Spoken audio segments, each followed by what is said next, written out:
Assalamualaikum warahmatullahi wabarakatuh. Perkenalkan, nama saya Faradiba Putri Ramadhani Pat, Stanbook A11120032.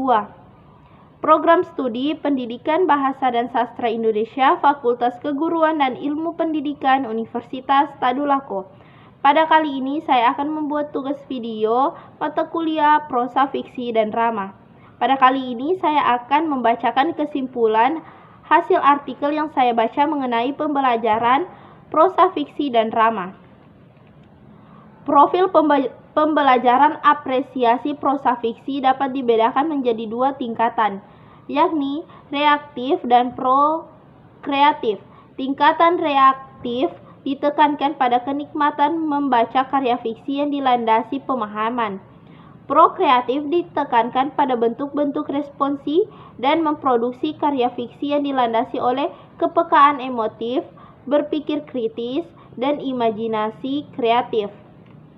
Perencanaan pembelajaran apresiasinya bertolak dari profil apresiasi itu sendiri, dikaitkan dengan landasan kurikuler sebagai kerangka acuan operasionalnya. Istilah apresiasi berasal dari bahasa Latin apprecatio yang berarti menghargai, mengindahkan. Dalam perkembangan istilah itu mengacukan pada kualifikasi aktivitas tertentu seperti memahami dan menyenangi. Memberikan penghargaan dengan nilai yang tingkat menjadi peka, menaksir dan menghargai secara kritis.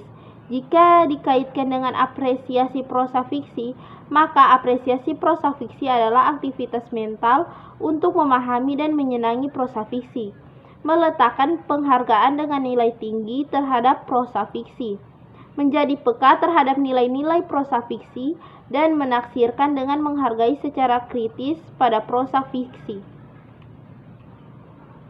Apresiasi prosa fiksi sebagai kegiatan kreatif. 1. Tekstual, 2. Sosial, 3. Kultural, dan 4. Topikal.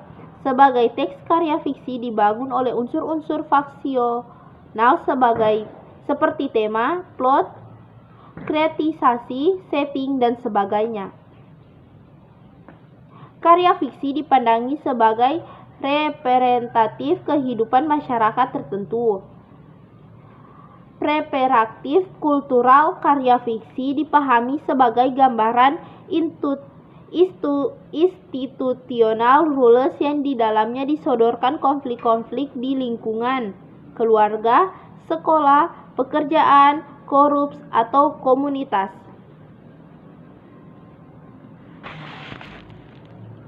Upaya mengauli karya fiksi dengan 4 preparatif itu adalah kerja kreatif. Dikatakan demikian sebab pertama, dalam prosesnya aktivitas apresiasi menghendaki unsur kesadaran bahwa dalam kehidupan sehari-hari seseorang dihadapkan dengan realitas yang itu-itu saja, dan melalui karya fiksi realitas-realitas yang nampak biasa itu diintensifikan oleh pengarang, diberikan makna dan disodorkan kepada pembaca dengan cara yang sublim atau tidak imperatif. Kedua, sebagai realisasi diri selaku makhluk berbudaya dengan melakukan eksplorasi karya fiksi, seseorang akan memperoleh pengalaman imajinatif dengan lebih kaya. Dengan mengeksplorasi karya fiksi itu, kehidupan seseorang menjadi lebih kaya dan bermakna. Ketiga, pengalaman mengauli karya fiksi itu selalu baru. Meskipun dilakukan berulang-ulang, itu disebabkan kegiatan apresiasi selalu terbuka untuk interferensi. Akan terjadi interferensi di mana antara apresiator dengan karya fiksi yang dibacanya sebagai ilustrasi.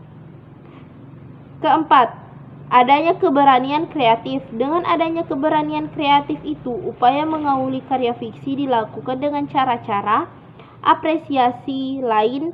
Dalam konteks ini, apresiasi karya fiksi lebih bersifat subjektif, personal, ketimbang kolektif, eksternal, klasikal. Pembelajaran apresiasi prosa fiksi sebagai wahana kreatif dan prokreatif. Di dalam kurikulum dinyatakan bahwa maksud pembelajaran sastra adalah untuk meningkatkan keamanan siswa dalam mengapresiasi karya sastra.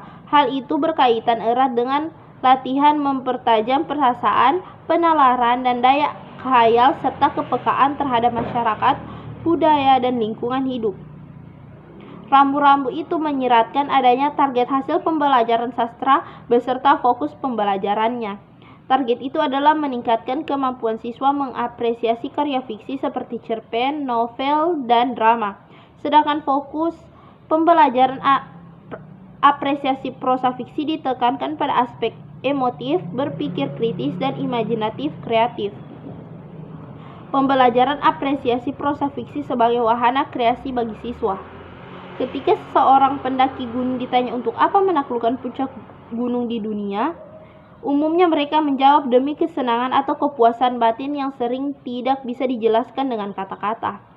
Mereka berkata, ketika saya sendiri di tengah-tengah alam raya, saya merasa kecil, lemah, dan tak berdaya. Dan ketika batas-batas antara hidup dan maut begitu tipisnya, saya merasakan dekat dengan Sang Pencipta. Inilah pengalaman batin yang tak bisa diwakilkan. Bagi pendaki gunung, pengalaman pendakian itu dengan segala resiko dan kreasi batin yang sublim sifatnya. Begitu juga ketika ditanyakan kepada sebagai seorang untuk apa mereka membaca fiksi. Sebagian besar menjawab untuk kesenangan, untuk hiburan, untuk memperoleh informasi, dan sebagainya, tidak tahu untuk apa. Orang yang tahu bagaimana cara membaca karya fiksi akan memperoleh aneka ragam kesenangan atau kenikmatan secara perwakilan atau voucher souls. Meskipun seseorang belum pernah mendaki gunung, melalui keterampilan seseorang pengarang mengalami fiksi batinnya serta problem-problem kemanusiaan dengan dipindahkan ke depan mata dengan lebih hidup dan mengesankan.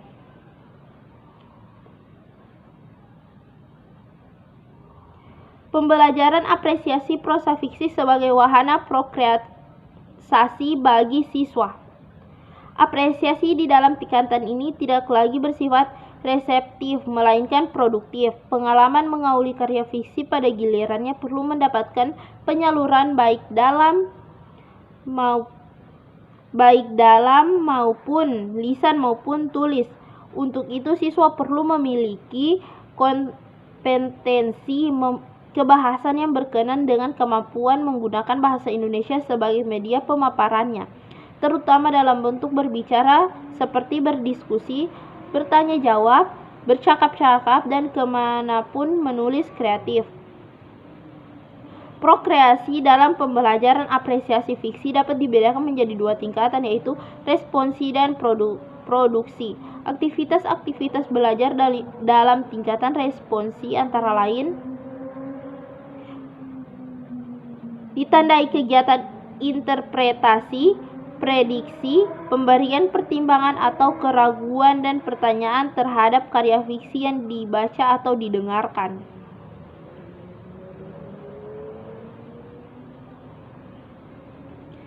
Pemberian stimulus berupa pengalaman cerpen itu selanjutnya dikreasi siswa sebagai spontan. Misalnya menyatakan keraguannya tentang sikap Tuhan yang tidak menghargai orang-orang yang menyembahnya. Menginterpretasikan setting konflik-konflik batin yang muncul pada diri pelaku cerita atau mengidentifikasi pesan atau amanat cerita lewat dialog-dialog antar tokoh yang dibaca atau didengarkan. Selanjutnya aktivitas retelling, respon yang ditujukan antara lain berupa kegiatan menyatakan atau menceritakan kembali fiksi yang dibaca, mengatakan kembali bagian-bagian cerita fiksi yang dianggap kunci dalam konteks ini. Stimulus yang diberikan guru dapat berupa pengalaman cerita itu, misalnya cerpen. Guru menunjukkan bagaimana awal cerpen dan siswa melanjutkan bagian tengah akhir secara spontan. Bentuk lain dapat dilakukan adalah siswa menyatakan kembali ringkasan atau kejadian-kejadian kunci dalam cerita fiksi yang dibacanya. Prokreasi dalam tingkatan produksi atau penghasilan dapat dalam bentuk lisan atau tulis. Jika dalam bentuk tulis, siswa diharapkan sudah dapat mengungkapkan penilaiannya terhadap karya fiksi yang dibaca. Untuk itu, kritik-kritik sederhana sudah mulai dilakukan oleh siswa, misalnya setelah membaca dan memahami cerpen. Kegiatan sangat penting dalam tingkatan prokreasi apresiasi, menyatakan bahwa prosa fiksi adalah melukiskan berbagai pengalaman kehidupan dalam jenis karya sastra tertentu, misalnya puisi, cerpen, dan drama. Kegiatan itu menuntut pemahaman teknis saran-saran fiksional. Dalam fiksi, pemahaman teknis yang elementer adalah tema, plot, karakterisasi, dan setting.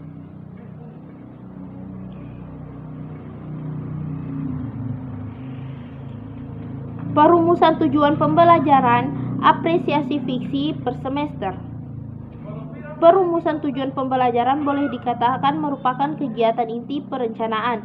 Dikatakan demikian sebab pada langkah ini sudah terbayang materi pembelajaran yang akan dipilih dan dikembangkan, strategi pembelajaran dan pemanfaatan media dan evaluasinya.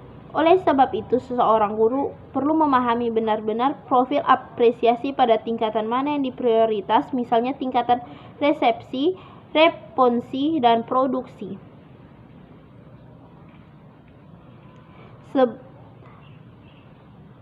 Bahwa profil kegiatan pembelajaran apresiasi prosa fiksi terdiri atas dua tingkatan, yaitu reaktif dan proaktif. Peningkatan tingkatan rekreatif difokuskan pada kesenangan atau kenikmatan pembaca karya fiksi yang dilandasi pemahaman, sedangkan peningkatan tingkatan prokreatif difokuskan pada bentuk-bentuk responsi dan produksi karya sastra fiksi yang dilandasi oleh kepekaan emotif, berpikir kritis, dan imajinatif. Drama adalah karya sastra yang mengungkapkan cerita melalui dialog-dialog pada tokohnya. Drama dapat dikelompokkan atas dua jenis. 1. Drama prosa. Dialog drama yang menggunakan bahasa prosa. Drama puisi. Dialog drama yang menggunakan bahasa puisi dan biasanya lebih menonjol bunyi dan irama bahasanya. Sebagai suatu karya literer dalam mempunyai unsur pembangunan, yakni 1. Premis adalah tema atau ide sebuah cerita yang menjadi masalah yang dibicarakan dalam naskah drama. 2. Plot atau alur, sumbang sinambung peristiwa berdasarkan hubungan sebab akibat atau kausalitas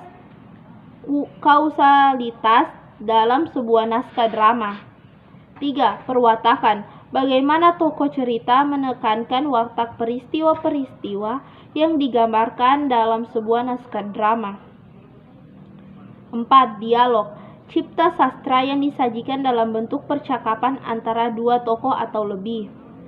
Drama mempunyai dua dimensi, yakni drama sebagai seni sastra, drama sebagai seni pentas. Prosedur pembelajaran drama sebagai seni sastra. 1.